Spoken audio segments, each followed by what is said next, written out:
The Real McCoys, starring Walter Brennan, created by Irving Pincus. Want you to meet the family known as the Real McCoys. That's Grandpappy Amos, the head of the clan. He roars like a lion, but he's gentle as a lamb. And now here's Luke, who beams with joy since he may take Mrs. Luke McCoy.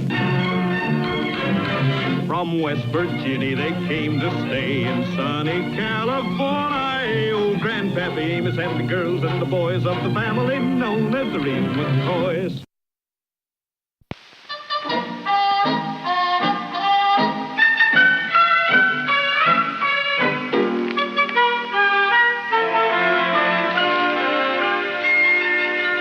Hey, Luke. What is it Bonnie Google says to his wife there when she hits him over the head with a club? Ouch. That Bonnie Google's a caution, ain't he? You want me to read you the rest of the comics, Grandpa? No, that's for kids. Hey, go right into feeding the grain, will you? Yeah. Hi, Grandpa. Hi, Luke. Hi, little Luke.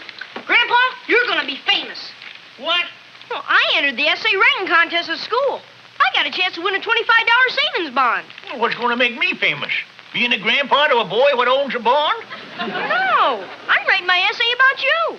Well, say now, there's a fine idea. Well, I'm rightly proud of you, little Luke. If my story wins, it'll be printed right in the front page of the Valley Courier. Well, you got just as good a chance to win as anybody. I always did say you got a good knack for putting down. Yeah. The front page, huh? You're going to write all about me. As much as I know. Well, what you don't know, I'll tell you.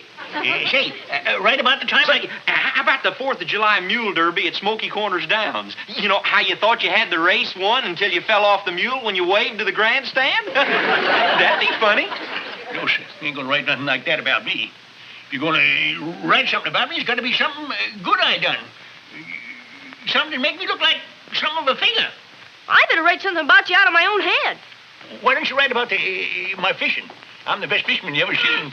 Tell him about the time in Grandpa, Hopkins. I found these under the back seat in the car. You must have missed a customer on your egg deliveries this morning. I don't think so. I've got the delivery list right here. Here, let me see it, Grandpa. Here now. Yeah, here's the first one, the fence. That's Miss Pickett. $2. Yeah, we got a check after that, so you must have made that delivery. And next here is a hot water bottle. That's old lady's home, 5 dozen. That's all right. And next here is a dead tree. Dead tree. That's the Humboldt place. Yeah. Yeah, there's a check there. Now, let's see. Oh, I know, Luke. I know what it was now. Well, I had the 2 dozen left over. You draw the tree twice. I did? Yeah, sure. Look right here on the other side, see? Grandpa, that ain't another dead tree. Them's antlers. That's Mr. Bergstrom. He's an officer in the Moose Lodge. Here's your trouble. Say, you better give another Bergstrom picture there. Couldn't you draw a face on that moose? All right, Grandpa. Well, I'll call Mr. Bergstrom later and tell him you deliver 4 dozen tomorrow. Yeah, that's a good idea, Chick. Hey, Grandpa, you ready for the feed and grain news now? No, I tell you, Luke, we can let that wait, because I want to help little Luke with his writing, see? Well, you don't have to, Grandpa. I already decided what I'm going to write about you. What are you going to write about me? Well, I'll tell you when I'm finished.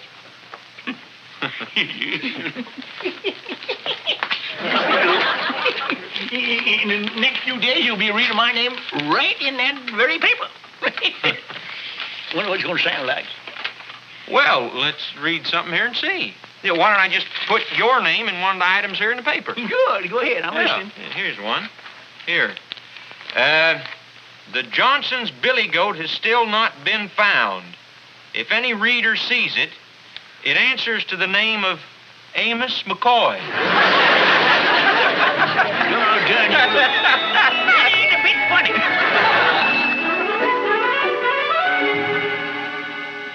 What you say? What you put down there? Grandpa, I'll never get it done with you standing over me. Well, tell him about the big black bass I caught with my bare hands. Grandpa, the truth is the bottom fell out of the boat and the fish got caught in your overhauls. Now, will you let little Luke finish? He's only got till Wednesday and time's running out. Besides, the idea's got to pour out of his own head. Well, I was just trying to squeeze it a little so it'll pour easier. Come on, Grandpa.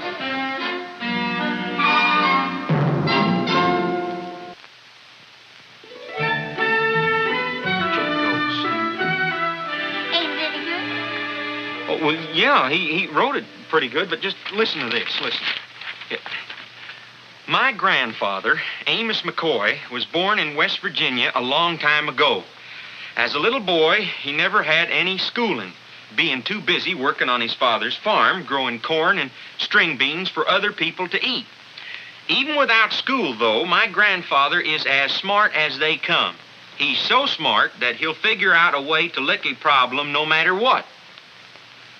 Let's say he would have trouble keeping track of his egg customers. Oh, no. Yeah, and he goes on telling about Grandpa not being able to read and how he uses little signs and pictures when he's delivering eggs. Kate, that's what the whole thing's about. I thought little Luke know that Grandpa don't want people to know he can't read. Well, where is it? Grandpa's story. Little Luke finish it? Well, yeah, he finished it all right. Well, tell me about it. Is it good? It sure is well put down. Good. What's he all right about? The fishing? Well, most of it tells about what a smart man you are. Yeah, and about what a swell brain you got. Yeah. Yeah, and the thinking that you do with it. What other smart things he put in there about me? Yes, smart, yeah. Now, look here. You two is exchanging looks, and that means something. Now, come on. What do you put down? Grandpa, little Luke wrote about your egg list. What? But he didn't mean no harm by it, Grandpa. Well, by writing about my egg list, he just come right out and said that I can't read. He just made me an ignorant old man. But you see, the way that little Luke put it down, he makes you out to be the smartest ignorant old man that he knows. All the things he could have wrote about. Farming and fishing and weather predicting. Instead of that, he just makes me a laughingstock. I'm sorry, Grandpa.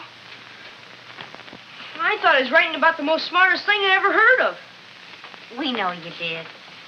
Well, what you done, little Luke, was tell folks what a smart thing I done to hide my dumbness. I guess I never thought of it that way. Yeah, well, I know you didn't mean no harm by it. And I ain't angered at you. But I'd feel awful bad if the folks in town was to know I can't read. You see, what people don't know can't hurt me. It's a shame, little Luke. It's the best composition you ever wrote. Yeah, it's so well put down. Wait a minute now. Why all this hang-dog thinking? Well, I can tell little Luke enough stories in 10 minutes to fill a encyclopedia. But I gotta turn it in now, Grandpa. I guess I better forget the contest.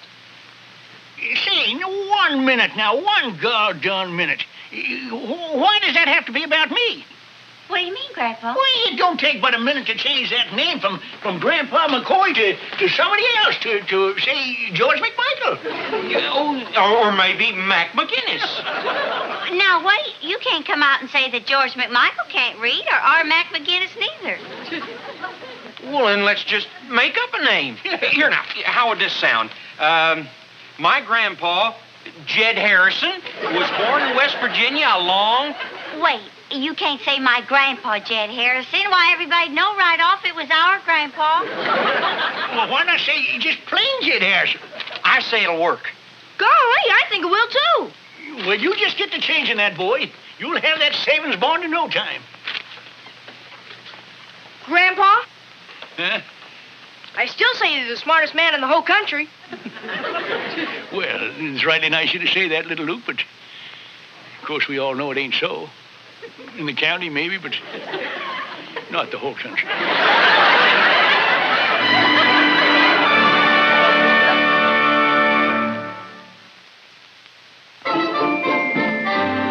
Hey, look at everybody. Wait till you see this. What is it? What is it? It's in the paper here.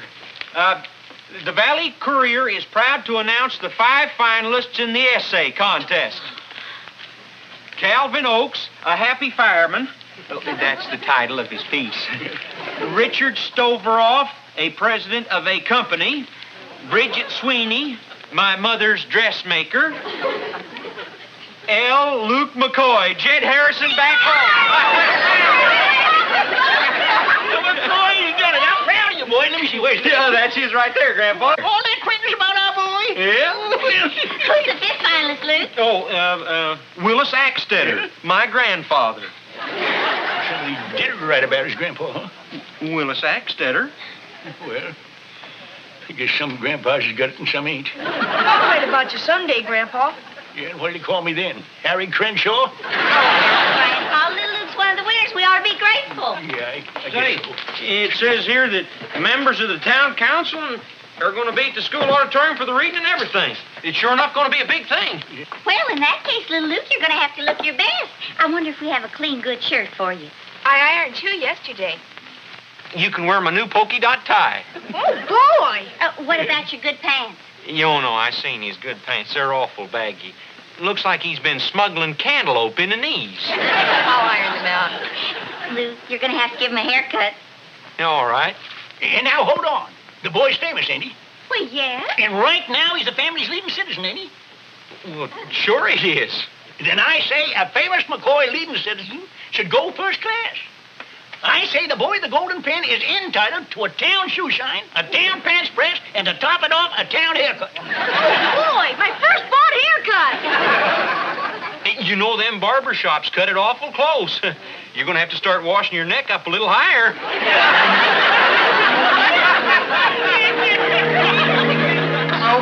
I let him jump one of my men, then I jumped 4 of his. Boy, I'll bet he was burning up. Hey, look who's pulling up at the curb over there, old Amos McCoy. Yeah. Did you see that thing in this morning's paper that his grandson wrote? Yeah, it was real cute, wasn't it, the way the old boy made them egg deliveries, using them little pictures. Yeah. And you've got to admit, it was pretty foxy of him to say it was another fella named Jed Harrison. Oh, the thing was about Amos, all right. I always had a hunch he couldn't read. Sure. I'll never forget the day he came into my store, bought something and gave me an IOU, signed it with an X. And then he explained it away by saying he was in a hurry. Hey, don't tell me he's going to start buying haircuts. Morning, Bert. Morning. This is my grandson, little Luke McCoy. Is this the lad that did all that writing? You're done right. He's a regular Horatio. I sort of like to get his hair cut so he'd look good when he gets up on the platform, you see. Son, that Jed Harrison you wrote about, he must have been quite a fella. Yeah, he was all right. All right. Well, he was one of the greatest men that West Virginia ever turned out. You know, he's one of the few men that I ever know that could outthink a catfish. There you are, Nathan. You can go out and break a few feminine hearts. Ready for the author. Oh, that's you, little Luke. Get up there and sit yourself down. The boy's a little jumpy, you see. This is his maiden clip. Haircut for a famous writer. You know, one thing about the writing, it never said what kind of a looking fellow this Jed Harrison was. Oh, he was a kind of on the short side. I'd say he was, maybe 4 foot tall. And He was bald. he was bald-headed. And he never wore his hat brim all down all right. Kind of hard to figure from the composition just how old he was. What would you say? Oh, I'd say he was, 48. 74.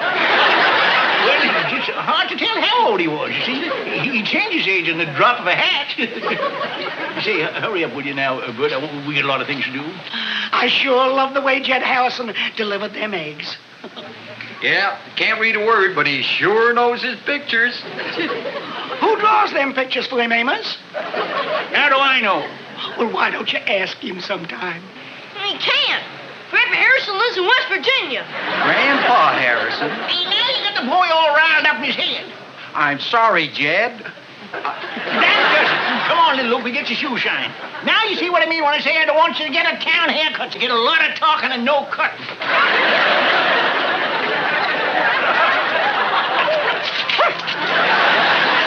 Hey, Jed, I'll take 2 dozen eggs. Just put down on your list a picture of a haircut.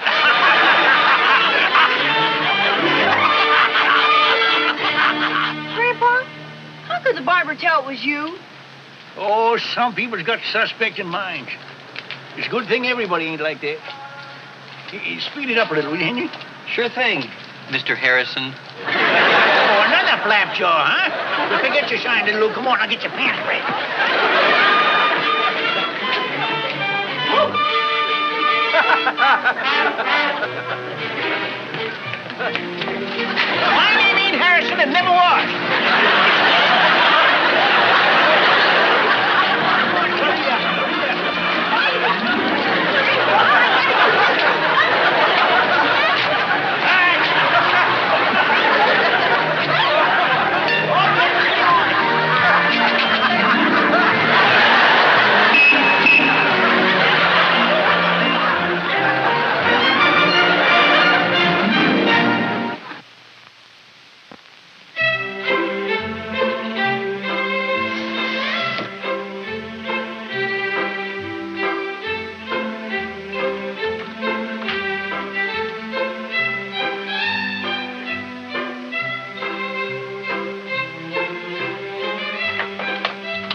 doing up this time of night? Grandpa, you gave me a start. You want to wake up the whole family? What are you doing? I'm packing my suitcase. I'm running away from home. What? I feel so doggone ashamed of what I did to you. Sit down, son. Now, look, running away from home ain't going to help none. Besides, it wasn't your fault. All that Jed Harrison business, that was my idea. Yeah, but I... Anyhow, you can't run away tonight. Who's going to read your piece in the school auditorium tomorrow? I can't go through with it, Grandpa. I can't stand up in that auditorium and make a fool of you again. Son, now listen. That piece of yours is so doggone good that somebody's going to read it at that contest, even if you don't. By that time, I'll be halfway around the world. Maybe even as far as Los Angeles. Listen to me a minute. You just wait till tomorrow, see? And maybe by that time I'll have a new ID, see? You said in your piece today that I was great for figuring out new IDs, didn't you? Yeah, but... Well, look, you just wait till tomorrow now, and if I don't figure out an ID by tomorrow morning, then we'll get Kate to make you a sandwich, and you can put a new piece of cardboard in your shoe, and you can run away in style. Okay, Grandpa. That's a boy.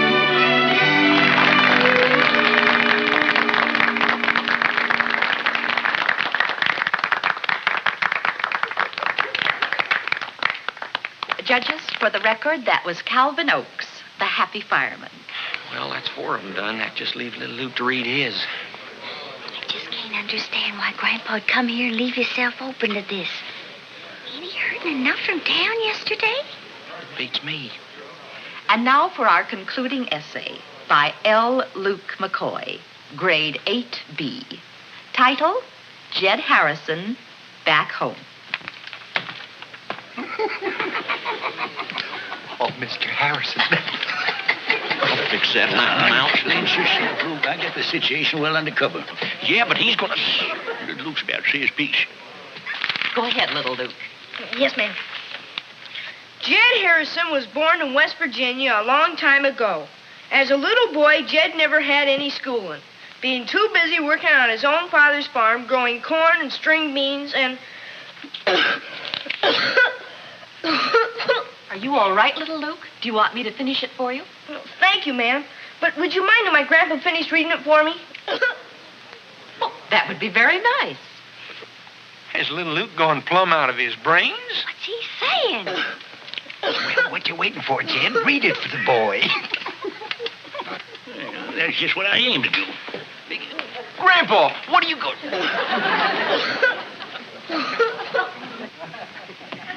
You set yourself down to rest, son. I'll carry on from here.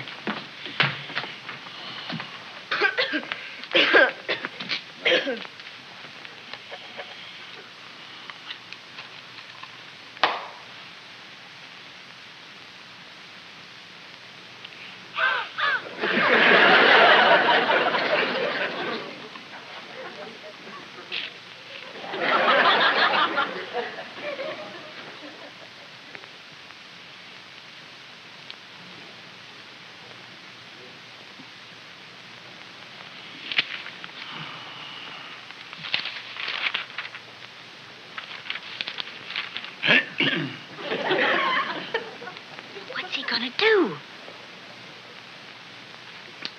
Jed Harrison was born in West Virginia a long time ago.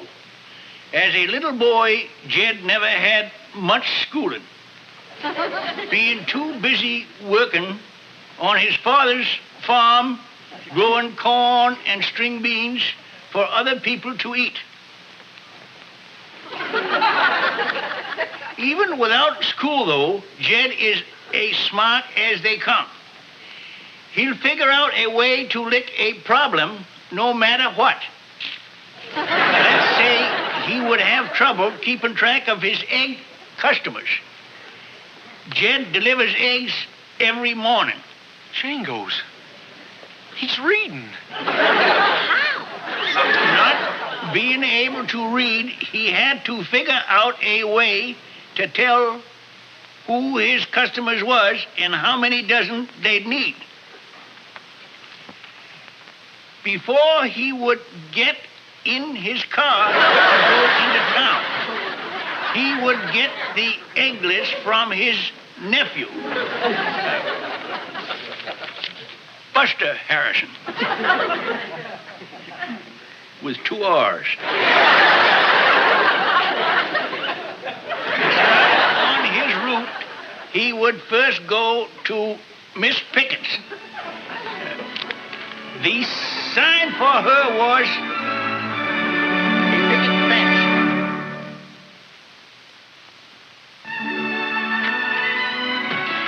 Well, little Luke, with this here savings bond, looks like you're on the road to being a rich man. You sure helped, Grandpa, the way you read the speech. Grandpa, you're the brightest human alive. Did you see the look on that barber's face? He sure was befuddled. Well, it just goes to show you there's more than one way to skin a wood.